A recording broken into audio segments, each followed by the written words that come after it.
ओम श्री नारायणाय नमः।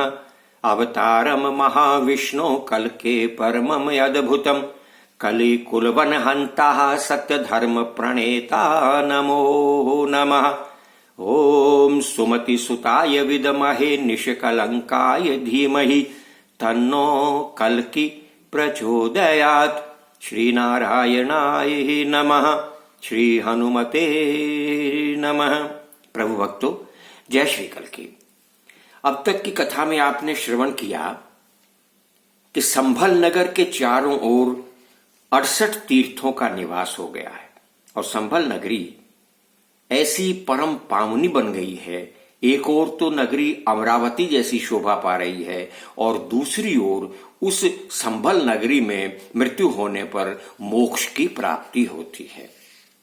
अब इससे आगे कथा सुनिए। सूत जी महाराज कहने लगे, हे ऋषियों, नगर के बाहर चारों ओर वन उपवन आदि अनेक प्रकार के आकर्षक और सुगंधित पुष्पों से सुसज्जित एवं सुवासित नगरी बहुत सुंदर लग रही है। कलिकांत होने के बाद भगवान के अवतार की ये रमणीय संभल नगरी इस धरा पर मोक्ष प्रदान करने वाली गिनी जाने लगी है। संभल और उसके आसपास के नर नारी भगवान श्री कल्कि के दर्शन करने को निरंत भवन के बाहर सुबह ही एकत्रित होने लगते और भगवान श्री कल्कि नारायण के नित्य प्रति दर्शन करने की इच्छा से वहां भीड़ लग जाती। एक नियम निश्चित किया गया। भगवान श्री कल्कि स्वयं उन्हें दर्शन देने के लिए महल से बाहर आते और एक सिंहासन पर विराजमान होकर के पद्मा जी के साथ वहां बैठ जाते। भगवान जब सिंहासन पर विराजमान होते पद्मा जी के साथ तो कैसे प्रतीत होते? पद्मा कल्कि गौरी कृष्णो विपरीतांतरा उभौ बहि स्फुटो नील पीतवासो व्याजेन पश्यतु। भगवान श्री कल्कि जी नील वर्ण के हैं और उनके साथ बाईं ओर बैठी पद्मा जी पीत वर्ण की हैं, स्वर्ण वर्ण की हैं और दोनों ने अपने वर्णों के विपरीत वस्त्र धारण किए हैं। अर्थात कल्कि जी ने पीतांबर धारण किया है, उनका वर्ण नील है, और पद्मा जी ने नील वस्त्र धारण किए हैं, नील साड़ी पहनी है नीले वर्ण की, उनका रंग स्वर्णमयी है। दोनों अत्यंत ही सुंदर सुशोभित होते हैं। रमा जी भी उनके पास अगले सिंहासन पर विराजमान हो गई हैं। जगन्नाथ श्री कल्कि जी संभल नगर में इस प्रकार अपनी इच्छानुसार लोगों की कामनाओं की पूर्ति के लिए, उन्हें दर्शन देने के लिए नित्य प्रति बाहर आते हैं महल से और फिर दर्शन प्राप्त करके नर नारी उनका गुणगान करते हुए चले जाते हैं। नित्य प्रति नगर में कीर्तन, भजन, जप, पूजन, तप, यज्ञ आदि धार्मिक कार्यों का आयोजन होता है।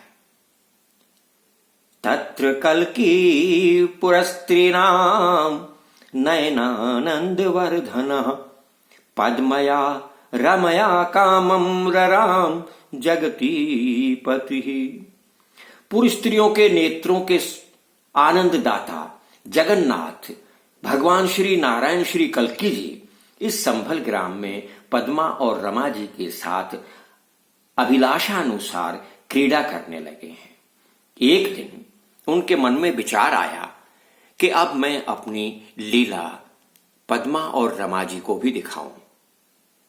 तो उन्होंने सदा प्रसन्न रहने वाले कल्कि जी देवलोक के संकेत से इंद्र द्वारा एक कामगामी रथ पर आरोहित होकर के नदी, पर्वत, कुंज आदि स्थानों पर रमा और पद्मा दोनों को साथ लेकर के चल पड़े हैं। उनके पीछे और भी अनेक स्त्रियां चली हैं और भगवान श्री कल्कि रमा पद्मा जी के साथ विहार करने के लिए नगर से बाहर निकल पड़े हैं।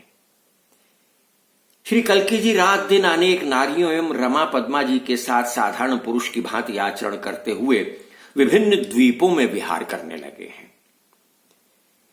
विभिन्न द्वीपों में अपने प्रभाव से सतयुग का प्रसार करते हुए एक समय पद्मा जी के मुख कमल को देखते देखते वो एक विशाल पर्वत की कंदरा की ओर आगे बढ़े हैं।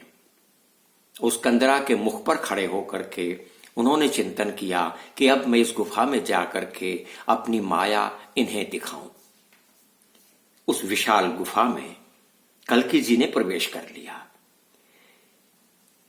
उनके पीछे ही पीछे पद्मा जी भी चल पड़ी। ये गुफा अनेक नील मणियों से सुशोभित थी।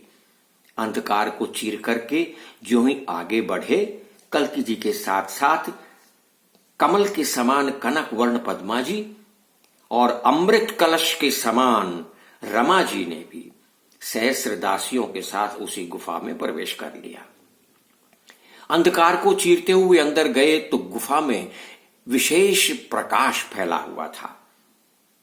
पद्मा और रमा जी ने विचार किया कि श्री कल्की जी उस गुफा में संभवतः अनेक वर्षों तक हमारे संग विहार करने की इच्छा से आए हैं। उसी समय कल्की जी गुफा के गहनतम खंड में प्रवेश कर चुके थे। रमा और पद्मा आश्चर्यचकित होकर उस गुफा में प्रवेश करती ही चली गई। बहुत दूर तक जाने के बाद पद्मा जी ने देखा कि एक विशाल भवन है और उस भवन में नीलेंद्र नीलमणि सिंहासन पर नीलकमल की भांति प्रकाशित भगवान श्री कल्की जी बैठे हुए हैं और उनके चारों ओर अनेक रूपवती स्त्रियां शोभा पा रही हैं। ऐसा कौतुक देख करके पद्मा जी आश्चर्यचकित होकर के नेत्र विस्फारितों से देखती ही रह गई। उनके मन में मोह जागा, उनके मन में संदेह जागा और वे उस मोह और संदेह के वशीभूत होकर चेष्टाहीन हो नेत्र बंद करके अचेत होकर पृथ्वी पर गिर पड़े। आज की कथा में इतना ही। बाकी कथा अगले एपिसोड में। तब तक के लिए जय श्री कल्की, जय श्री हनुमान।